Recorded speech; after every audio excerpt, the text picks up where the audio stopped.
In today's Intentional Conversations, I'm going to be with my good friend, Andy Rebuck. Andy, I've known since, 1994. He's the general manager of Lamar Outdoor, the billboard company here in town. And you're going to hear some interesting thoughts. You're going to hear a little bit about what his father told him about shooting for the moon and reaching the stars and how change can be a good thing and to not forget to compliment people and show concern for them. I hope you enjoy this episode of Intentional Conversations. Andy, thank you. Thank you. Pleasure to be here. Have you here with us. So, we just want to dive in a little bit into, your years, your experience, your wisdom. You've got an amazing story. And I'm just, one of the things I'm really curious in people in general about is, like when you were a child, right? Like 5 or 7 years old. Okay. What did you want to be when you grow up? I hope that everybody that listens to this or watches this had the same childhood I had. I'm the youngest of 5. Yeah.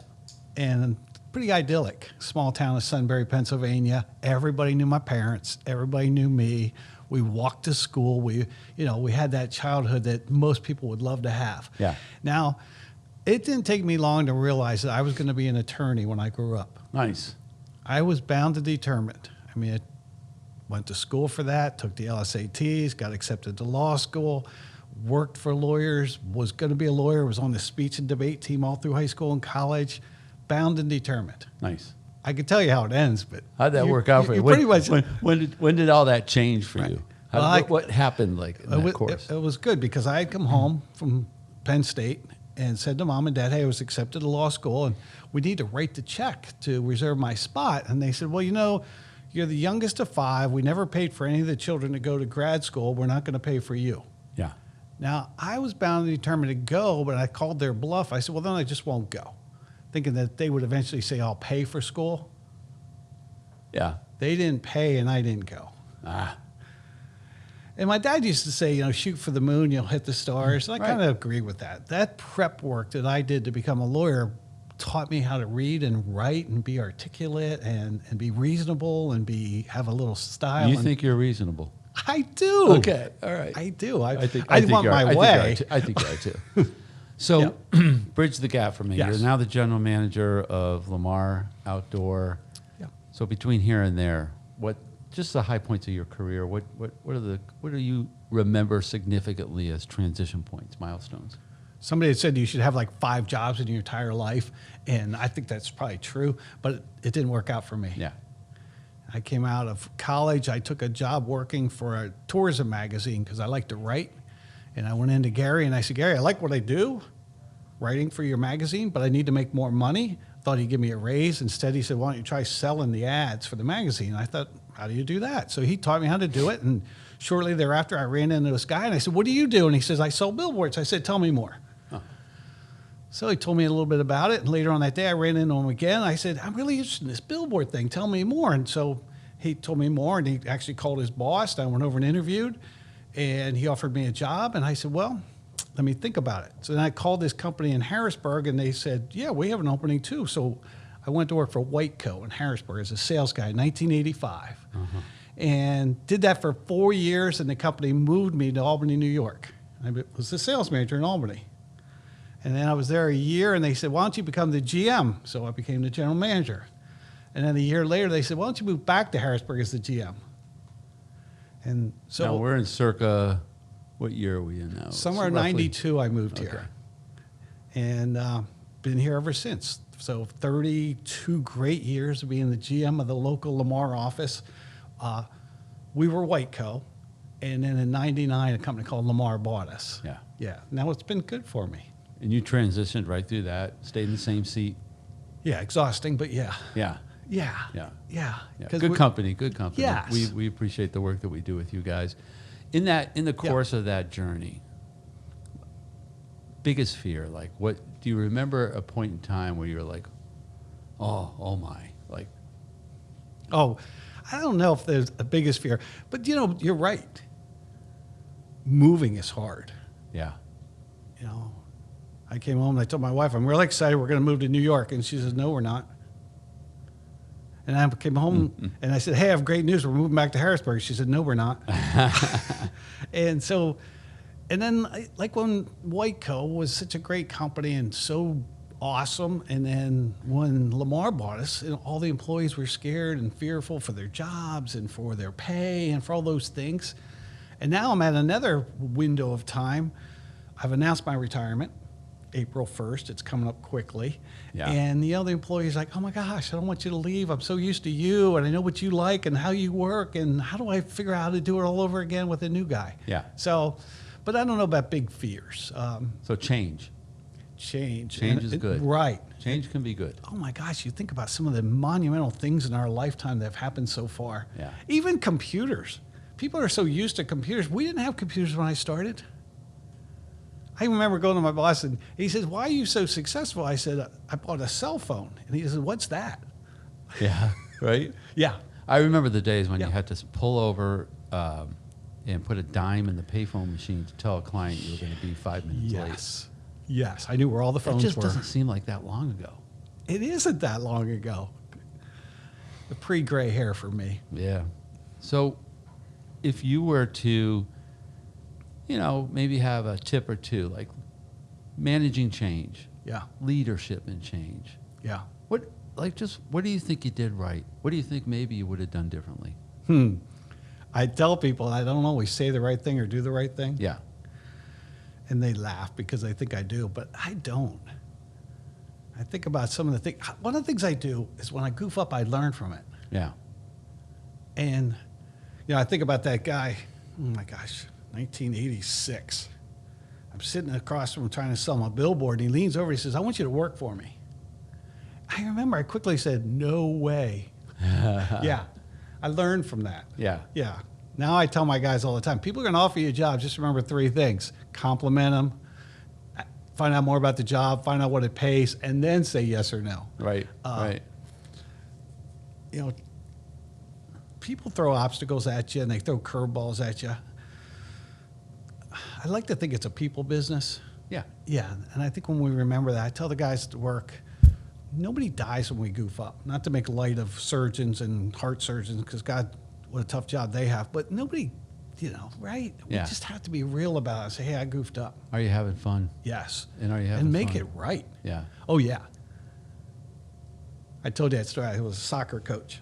I used to tell the kids there's 3 rules. Do your best at all times, Yeah. have fun at all times, and do whatever Mr. Rebuck says. I like it. Yeah, they still come over to my house and call me Coach Rebuck, which I get the biggest kick out of. Perfect. Tell me more about what you just said about 3 things that you said you always got to do, right? Do your best. That's a true story. Do your best, have fun at all times, and then my funny one was, do whatever Coach Rebuck says. Right. But I was blessed with great parents. My father was the hardest working, most conscientious person in America. He missed 2 Saturdays of work in his entire life, one to bury his father and one to bury his mother. Wow. He was so conscientious about work. He owned the farmer's market in my hometown. In the middle was the deli. And at 3:30, 4 o'clock in the morning, he would whistle me awake. And we would run down to the market house and we would set up for the day. And I would run the school. And then after school, I'd come home and help him clean up, do it all over again, right? And I tell that story. We would come into the parking lot, pretty good sized parking lot, at 4 o'clock in the morning, and we'd be walking across the parking lot. He'd see a bag of chips or something blown across. He'd run over and pick it up, put it in his pocket. I was thinking to myself, what the heck, Dad?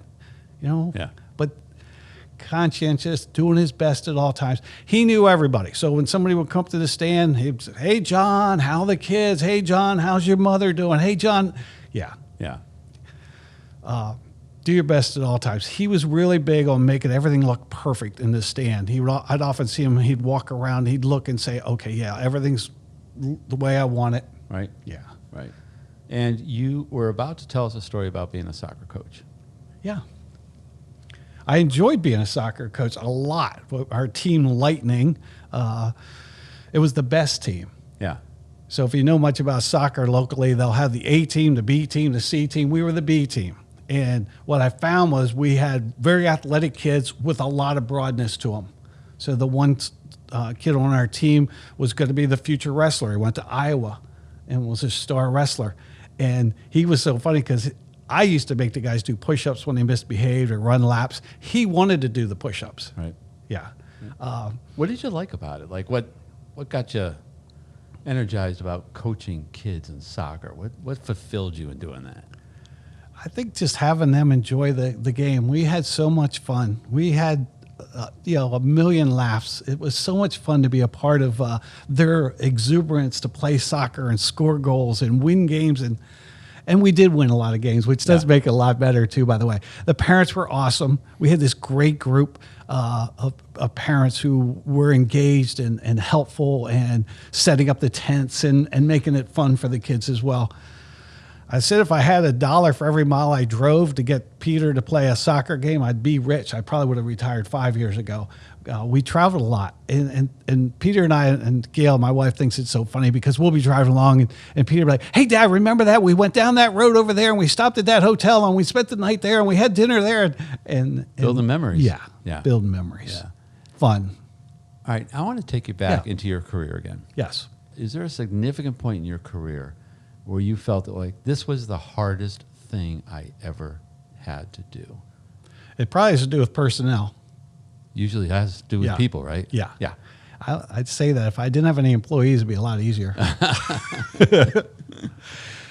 But fortunately, it's been pretty good. But you're right. Every now and then you have to adjust somebody out of your career. And those are the hard things, especially if you have that relationship with people that like I tend to do. Yeah. And you realize, hey, they just need to go find another job and do the next thing in their life. How do you handle those conversations? Oh, my gosh, that's crazy, isn't it? Yeah. There's no right answer, right? No, because those are hard things. Yeah.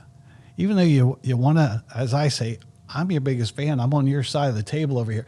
It's hard when you're the boss. Yeah, I've found in the past when I've had to do this, and like back in my radio career. Yes. People just weren't in the seat that they belonged in. And it was hard to let them go. Yeah. But, oftentimes they'd come back to me later and say, you know what? That was the best decision you ever made for my life. Have you ever experienced No, I agree with that. Those are the good stories. Yeah. Yeah. Yes. I don't like to tell the other stories. No, I know. Yeah. No, I would say those are the biggest challenges, the personnel challenges. Yeah. Getting the right people and having them be engaged and be excited and happy to come to work. I write an email every Monday morning. Nice. Monday morning note from Andy. And then it goes ... And then my 3 things. Everything comes in 3s with me, by the way. I love it. Yes. So the last one was rain, sun, and snow. And it talked about that monumental rainstorm that we just had. And I hope that everybody was safe and happy and okay. And then it talked about the sun and what a great week we were going to have. And talked a little bit about some of the things going on in the billboard business this week. And then it finished up with snow, which is, snow isn't coming anytime soon, but I gave them a heads up of some of the things that were going to happen between now and the end of the year. And I have so much fun with those notes. Yeah. Every Monday morning, my office manager was with me for 40 years and retired, and she made a 3-ring binder of all the notes I had sent from like 1992 through 2000. And I keep it on my guest nightstand. And when people come and stay at my house, they often say, that is like the coolest thing. It's like this monumental trip through time because it talks about things that happened on the news or things that happened in the billboard business, or it talks about employees and celebrations and different. Yeah. Right.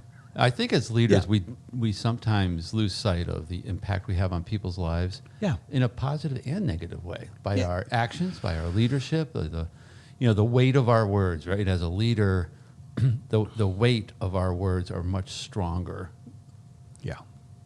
than I think we realize sometimes. Yeah, I tell my wife communication's overrated because she wants to talk to me all the time.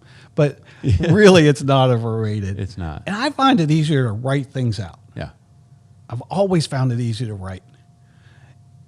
And if I say the wrong thing when I'm writing, I can correct it before I hit send. Yeah. Versus if I'm sitting here with you and I say something dumb, oh my gosh, it's on tape and I can't pull it back. Yeah, well, we have editing for that, so we could do that. I think about that one guy. I let him go. We were sitting there having a cup of coffee and a bagel, and I said some really great things about him. I remember that, telling him how great he was and how awesome he was going to be and how it was going to work out for him. And later on, he said something to me, and I thought, oh my gosh, that's the only thing he heard. I said a lot of great things about him, but the only thing he heard was that one comment. I thought, Yeah. It's kind of like the report card, right? You get 3 A's and a D. Yeah. The thing that stands out is the D. You mentioned retirement. Yes, exciting. Coming up in April of next year? Yes. So what's on the horizon past retirement? So Charlotte's 8. She's the big girl on campus with my daughter and son-in-law. And then the 2 boys. Got the 4-year-old Connor and the 2-year-old Cooper. And then the baby who just rolled over for the first time, Cece. And Gail and I are real excited about spending time with the grandkids. Our son's in Boston and spending time with him. But the big thing for us is we're buying a second home. We're in the process of finding this home down in Delaware that's going to be on the water. I'm going to learn how to fish. Okay. That's my plan.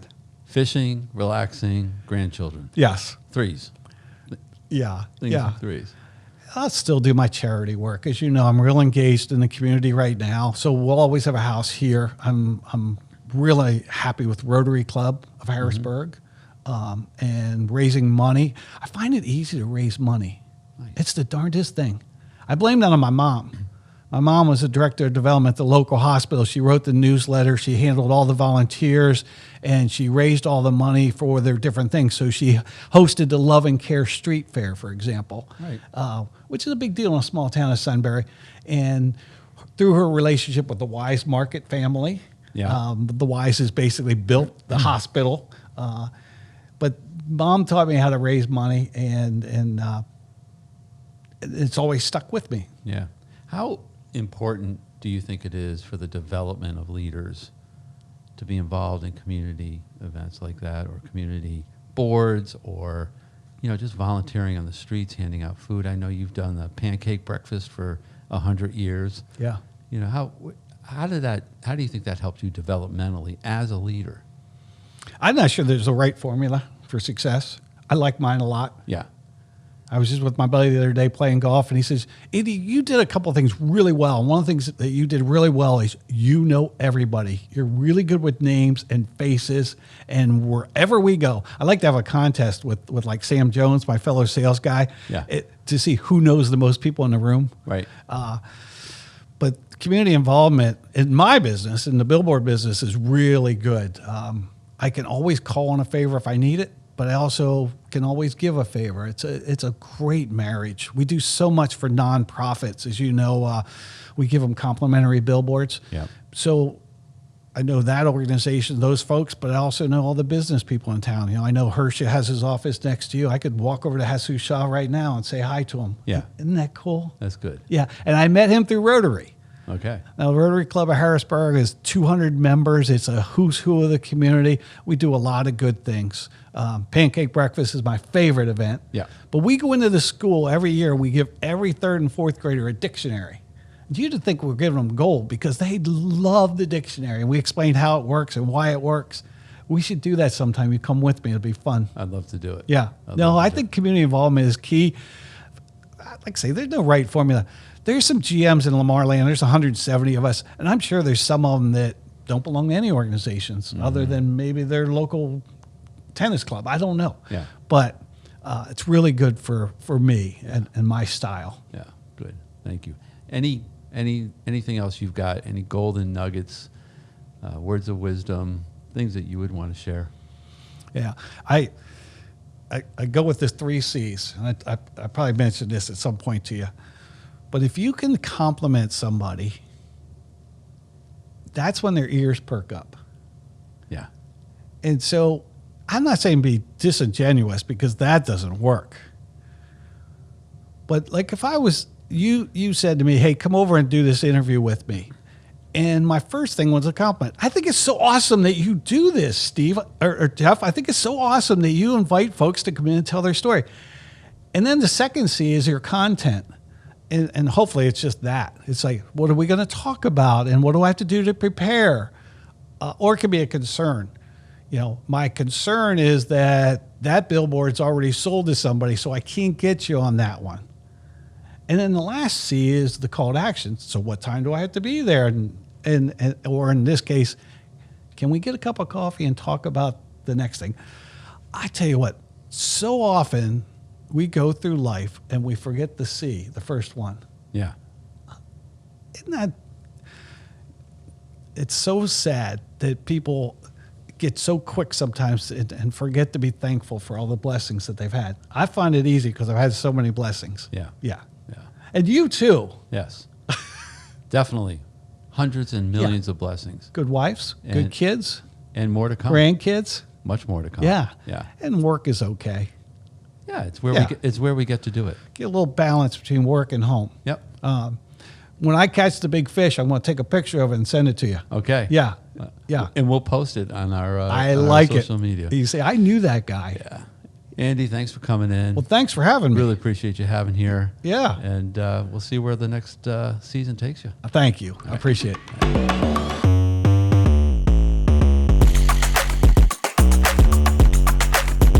Thank you for joining us today for Intentional Conversations. Our hope is that this will inspire you at some level. Something you've heard today that will be a takeaway for you. Maybe you'll share it with a friend or a family member or someone in business. Intentional conversations are exactly that. They're made to be intentional. I hope you have some.